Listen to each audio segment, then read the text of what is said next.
Hello दोस्तों, आपका स्वागत है हमारे चैनल जीके मास्टर में। और आज हम लोग बात करेंगे बिहार एसएससी द्वितीय इंटर स्तरीय का वैकेंसी आ चुका है और इससे संबंधित बहुत अभ्यर्थियों के मन में कन्फ्यूजन है कि आरक्षण बनवाना है तो कैसे बनवाएं, कौन सा आरक्षण अस्थायी होता है और किसकी वैलिडिटी कब तक होती है, खासकर महिलाओं के लिए कि उनका पति का बनवाया हुआ आरक्षण मान्य होगा या पिता के नाम से बनवाया हुआ आरक्षण मान्य होगा। इससे संबंधित यहाँ ऑफिशियल नोटिस जारी किया गया है बिहार सरकार सामान्य प्रशासन विभाग के द्वारा कि कौन सी प्रमाण पत्र की वैलिडिटी कितनी दिन की रहती है। तो आपको इस वीडियो में पूरे डाउट क्लियर हो जाएगा यह वीडियो देखने के बाद कि EWS EBC के लिए क्रीमी लेयर, BC के लिए क्रीमी लेयर, महिलाओं के लिए आय प्रमाण पत्र, जाति निवास, सभी का डाउट इस वीडियो में आपका क्लियर हो जाएगा। यह ऑफिशियल नोटिफिकेशन है।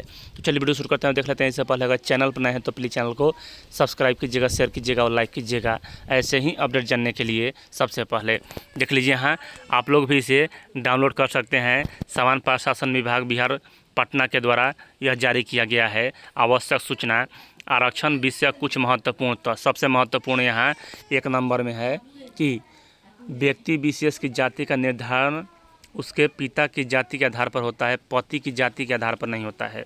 ध्यान दीजिएगा, आपके जो पिता का जो जाति है वहीं आपका होना चाहिए। महिलाओं के लिए भी यही होता है। आपका पति के लिए नाम से बनवाइएगा तो वह मान्य नहीं होगा। कोई भी प्रमाण पत्र बनवाना है आपको यहाँ पिता के नाम से बनवाना है। 2 नंबर में जाति प्रमाण पत्र की वैधता हमेशा रहती है। एक बार बनवा लिए जाति प्रमाण पत्र तो उसकी वैधता हमेशा रहती है, चाहे वह 2 साल पुराना हो, 3 साल पुराना हो या 10 साल पुराना हो, उससे मतलब नहीं है। उसके बाद 3 नंबर में अस्थायी आवास प्रमाण पत्र की यानी आवासीय की वैधता हमेशा बनी रहती है। इसका भी वैधता हमेशा बनी रहती है। लेकिन एक बात यहाँ ध्यान दीजिएगा, जबकि अस्थायी निवास प्रमाण पत्र की वैधता निर्गत तिथि से 1 वर्ष के लिए मान्य होता है, तो यह तो कोई बनवाता ही नहीं है। कोई बनवाता है तो अस्थायी ही बनवाता है। तो आवासीय के लिए भी यहाँ कोई क्राइटेरिया नहीं है वैलिडिटी का। एक बार बनवा लिए हैं आवासीय, चाहे वो 2 साल, 3 साल, 4 साल, 5 साल, 10 साल भी पुराना हो, तो वह आवासीय मान्य होगा, क्योंकि इसकी वैलिडिटी हमेशा बनी रहती है। यह खुद बिहार सरकार के द्वारा गजट में प्रकाशित किया गया है।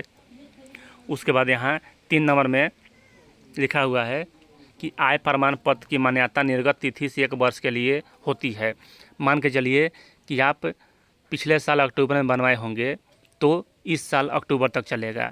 अगर नवंबर में बनवाए होंगे तो इस साल नवंबर तक चलेगा। अगर 2023 जनवरी में बनवाए होंगे तो 2023 जनवरी 2024 जनवरी तक चलेगा। यानी जिस दिन से आपका निर्गत हुआ है, डिजिटल सिग्नेचर होगा, उसके नीचे लिखा हुआ होगा डेट, वहाँ आप लोग देख लीजिएगा। अगर 1 साल से ज़्यादा हो रहा है तो नया बनवा लीजिए, 2 दिन में बन जाता है। और यहाँ 5 नंबर कि सत्यापन के बाद अभ्यर्थियों को मूल प्रमाण पत्र अवश्य लौटा दिए जाएंगे। किसी भी प्रकार का अगर आरक्षण का कोटि का लाभ ले रहे हैं तो आपका आरक्षण प्रमाण पत्र जब नौकरी लग जाएगा तब आपका लौटा दिया जाएगा। यहाँ देखिए, क्रीमी लेयर में नहीं आने संबंधी विहित प्रपत्र में अभ्यर्थियों से अंडर के टेकिंग प्राप्त कर पुराने क्रीमी लेयर रहित प्रमाण पत्र के आधार पर नया क्रीमी लेयर रहित प्रमाण पत्र निर्गत किया जा सकता है। अगर BC और EBC के लिए जिन्होंने क्रीमी लेयर प्रमाण पत्र बनवा लिया है उसको आप दिखाइएगा, वहाँ फिर से आपका अपडेट हो जाएगा न्यू वाला। तो इसके लिए भी आपको चिंता करने की आवश्यकता नहीं है। एक बार बनवा लिए हैं तो ज़्यादा दिन नहीं लगेगा, वहीं दीजिएगा और कहिएगा कि हम पहले से बनवा चुके हैं, तो बहुत जल्द बन जाता है। उसके बाद 7 नंबर में क्रीमी लेयर रहित प्रमाण पत्र बार बार बनवाने की आवश्यकता नहीं है। राजधानी सेवाओं हेतु पुराने प्रमाण पत्र के स्थान पर अंडरटेकिंग देकर आवेदन किया जा सकता है। यहाँ स्पष्ट रूप से लिख रहा है कि क्रीमी लेयर प्रमाण पत्र बार बार बनवाने की आवश्यकता नहीं है।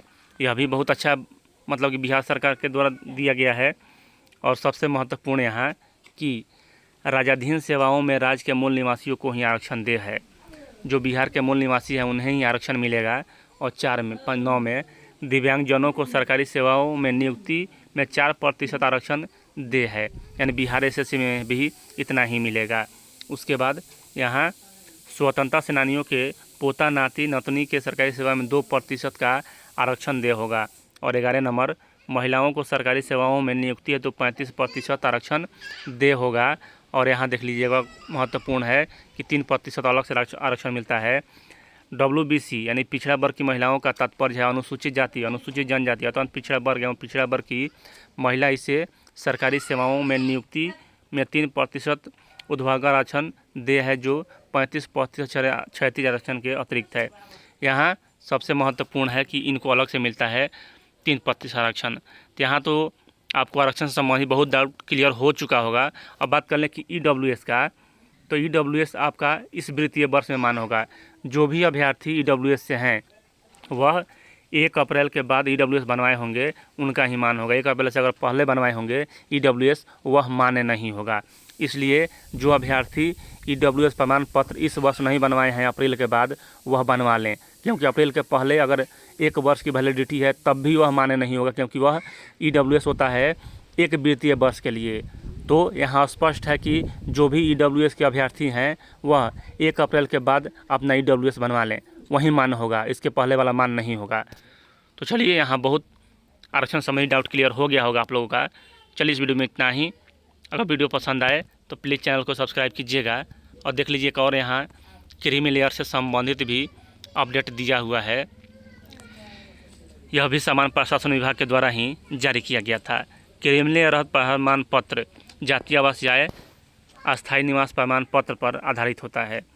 क्रीमी लेयर रहित प्रमाण पत्र निर्गत करने के क्रम में सबसे पहले जाति, आवास एवं आय प्रमाण पत्र निर्गत करने की अनिवार्यता नहीं है, बल्कि शपथ पत्र के आधार पर सीधे क्रीमी लेयर रहित प्रमाण पत्र प्राप्त किए जा सकते हैं। यानी आप अगर एक बार क्रीमी लेयर बनवा लिए तो दोबारा बनवाने की आवश्यकता नहीं है।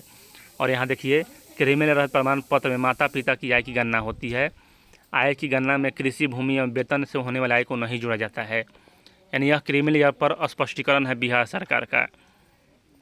और यहाँ देख लीजिए कि अगर विवाहित महिला हैं, विवाहित बाई अविवाहित महिला बाई पुरुष दोनों के लिए क्रीमी लेयर रहित प्रमाण पत्र हेतु जाति, आय एवं निवास प्रमाण पत्र अस्थायी पता से निर्गत होगा, अंचल से निर्गत होना चाहिए। इसी प्रकार सीधे क्रीमी लेयर रहित प्रमाण पत्र भी पिता के नाम से ही होना चाहिए। और उसके बाद यहाँ सबसे महत्वपूर्ण है महिलाओं के लिए समान प्रशासन विभाग की संख्या इतना कि आलोक में विवाहित महिला का वर्तमान में अपने पति के साथ रहने की स्थिति में क्रीमी लेयर रहित प्रमाण पत्र के इतर उद्देश्य के लिए पति के आवास के आधार पर आवास प्रमाण पत्र निर्गत किया जा सकता है, परंतु यह उस विवाहित महिला के लिए किसी भी प्रकार के आरक्षण का आधार नहीं होगा। देख लीजिए, ध्यान दीजिएगा यहाँ इस बात को कि आप यहाँ आरक्षण का दावा कर सकते हैं लेकिन आपको आरक्षण नहीं मिलेगा और आप पति के नाम से बनवा रही हैं, तो इसलिए पिता के नाम से ही आरक्षण बनवाएं। और यहाँ 8 नंबर में दिया हुआ है, चूँकि आरक्षण की सुविधा बिहार के मूल निवासी को ही दे है, अतः इसका निर्धारण अभ्यर्थी विवाहित महिला सहित के पिता के मूल निवास स्थान पर किया जाएगा। यानी महत्वपूर्ण बात यही है महिलाओं के लिए कि आप लोग अपने पिता के नाम से ही बनवाएं, और जो भी क्रीमी लेयर रहित प्रमाण पत्र है BC और EBC के लिए वह आप लोग अपने पिता के नाम से बनवाएं और जल्द से जल्द बनवा लें। चलिए, इस वीडियो में इतना ही। वीडियो देखने के लिए धन्यवाद।